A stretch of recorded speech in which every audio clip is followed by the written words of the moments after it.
Not even 24 hours after it started, it looks like Team Liquid's off-season campaign is over. They started by making the huge impact, he's already on the team, by signing Jensen from Cloud9 as their new starting mid laner, and already it was like, oh my goodness, this free agency is going to be wild. We thought it was all about the LCK, then NA comes in, now we've got EU rumors, and then Liquid says, we want to get out of this madness and just finalize our starting roster. So they said, you know what? Let's bring one of our hometown heroes home in CoreJJ, the 2017 world champion. It's going to be coming over to replace Ole in that starting lineup.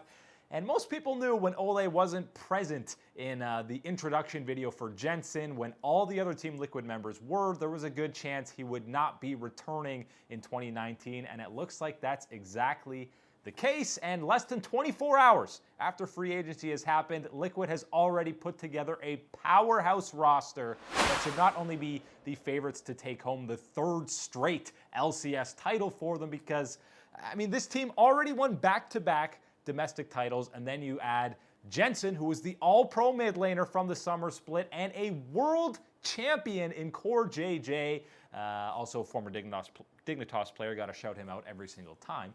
He's coming back to NA, but that's immediately two upgrades in what was definitely their two weakest positions.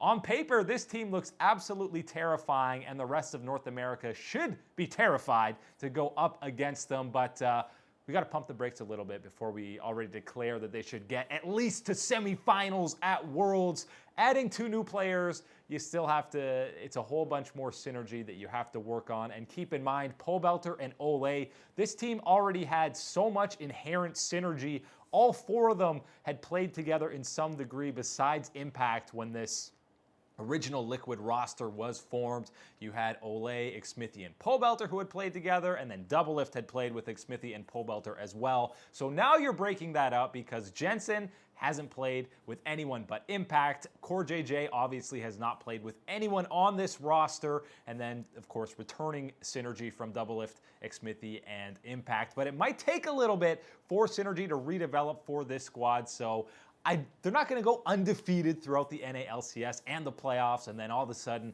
they're these huge favorites at international events. Clearly they're the favorites to win in NA, but maybe not as dominant as people are going to think initially on paper. But that team does look pretty darn scary, assuming CoreJJ can get back to the form that we saw earlier on in 2018, because in late spring and even early summer, it was Ruler and CoreJJ that people were saying this is one of the best bottom lanes in the entire LCK, which there's some pretty darn good bottom lanes out there in Korea. So if he can get back to that form, not the form we saw at Worlds, but that was just kind of Gen G as a whole. So we'll kind of, not put that fully on CoreJJ. If he can develop some synergy with the likes of Doublelift, then that will be a terrifying bottom lane. And CoreJJ has a plethora of experience on the international stage, which is something that Ole struggled with mightily at MSI and at Worlds. So that's a huge upgrade for them.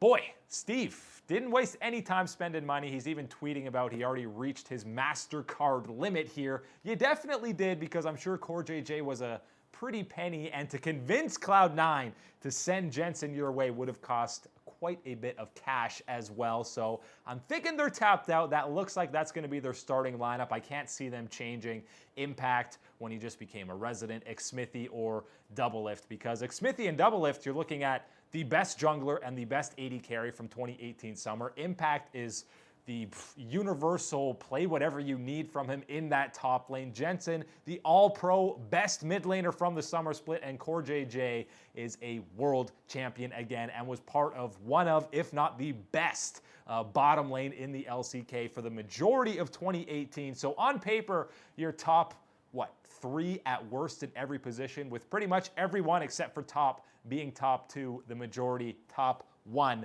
So again, on paper, Liquid should be a well-oiled machine, well on their way to their third straight LCS title. But whenever you declare someone a monster on paper, it usually blows up in your face. Just look at TSM heading into 2018. So let's hold back on our massive expectations for this squad. But either way, they're going to be the team to watch in NA.